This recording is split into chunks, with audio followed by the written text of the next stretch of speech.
Hey, what's up everybody? Welcome back to the channel everyone and it's news time. তো বরাবরের মতো থাকছে আজকে অনেক ইন্টারেস্টিং নিউজ। দেখতে থাকুন ভিডিওটি, জানতে পারবেন অনেক কিছুই। তো প্রথমে আমরা শুরু করতে চাই ইন্টেলকে দিয়ে, কারণ লিগ আসছে ইন্টেলের কোর আল্ট্রা সিরিজের 200H যে সকল সিপিইউগুলো হবে সেগুলোর একটা ঝলক দেখা গেছে, যেখানে অ্যারোলেক এইস বলতে পারেন আপনারা যেটাকে, এটা অ্যাপিয়ার হয়েছে গিগবেঞ্চে। আর যেখানে পারফরমেন্স আমরা মোটামুটি ভালোই দেখতে পারছি, সিঙ্গেল থ্রেডেড হোক অথবা মাল্টি থ্রেডেড।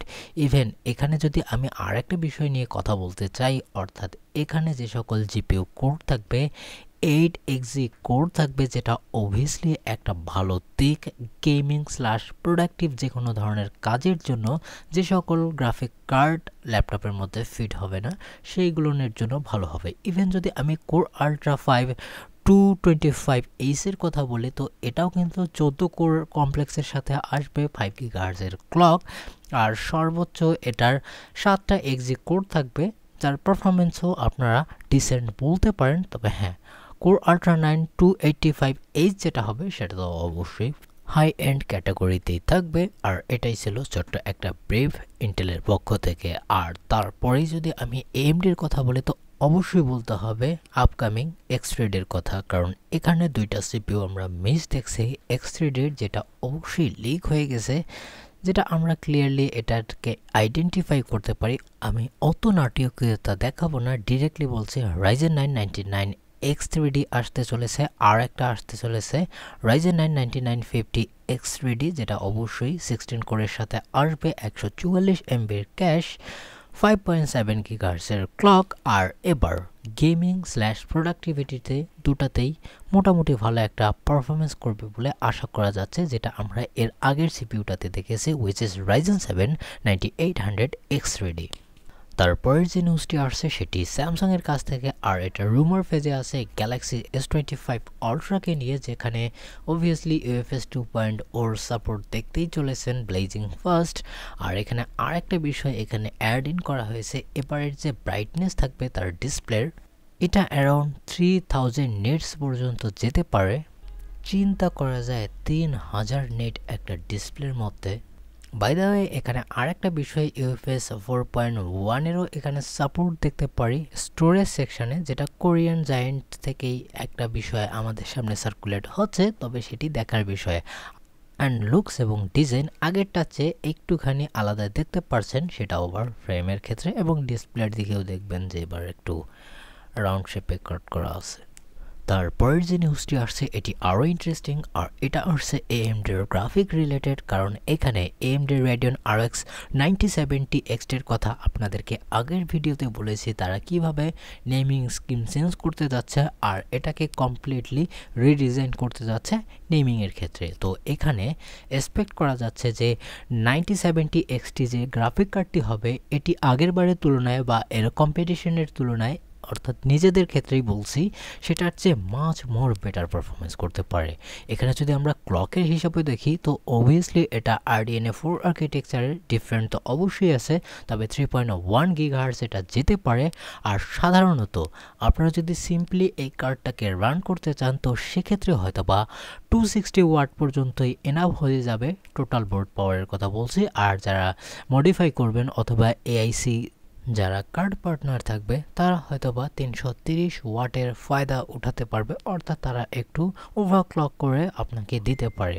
আর এই লিকটা কিন্তু এসেছে স্যাপেল ফোরামের কাছ থেকে, যার জুইনক লিকারের ছবি আপনারা দেখতেই পারছেন, যার লিগ এতদিন থেকে দেখে আসছেন যে অনেকটাই অ্যাকুরেট। এখন যদি আমি এর কোরের কথা বলি, তো আগের বারের তুলনায় এটা মাস মোর বেটার হতে চলেছে, অর্থাৎ আমি যদি RX 7800XTর কথা বলি, তার তুলনায় 16GB তো G6 থাকছেই।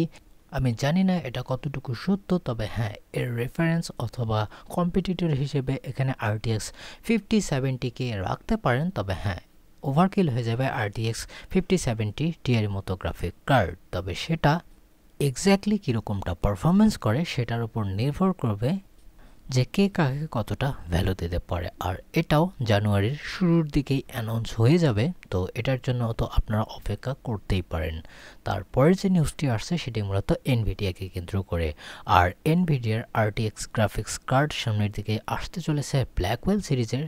তো তার আগে কিছু বিষয় আমাদের সামনে চলে এসেছে, প্রাইস নিয়ে পরেই কথা বলছি। প্রথমে যদি আমি কথা বলি এর ইঞ্জিনিয়ারিং অথবা কোয়ালিফিকেশান স্যাম্পেলের কাছ থেকে উঠে আসা পিসিবির, তো এখানে আমরা বিশাল একটা ডাই সাইজ দেখতে পারছি, যেটা নিয়ে এর আগেও আলোচনা করেছিলাম, অর্থাৎ 744 হতে চলেছে মিলিমিটার স্কোয়ার। আর এটার উপরেই থাকবে টুরিং বেস যে টপ এন্ড গ্রাফিক কার্ডটি ছিল, তো সেটা। তো ওভারঅল এটা একটা বিশাল সাইজের জিপিইউ হতে চলেছে। আর যদি আমি অন্য সকল বিষয়ের দিকে দেখি, তো সেখানে আপনারা কমপ্লিটলি দেখতে পারছেন পাওয়ার ডেলিভারির বিষয়।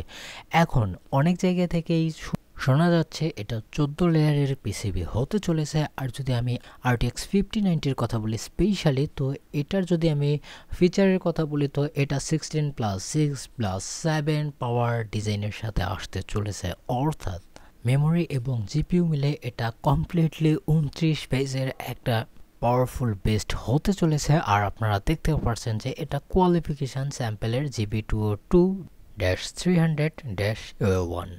অর্থাৎ আপনারা যদি আমাকে পার্সোনালি বলেন, তো সেক্ষেত্রে আমি RTX 5070 Ti, 5070 অথবা 5080-র কথা যদি বলেন, তো অতটা আমি এগ্রেসিভ মোড দেখছি না। তবে হ্যাঁ, 5090-র হিসেবটাই আলাদা হবে।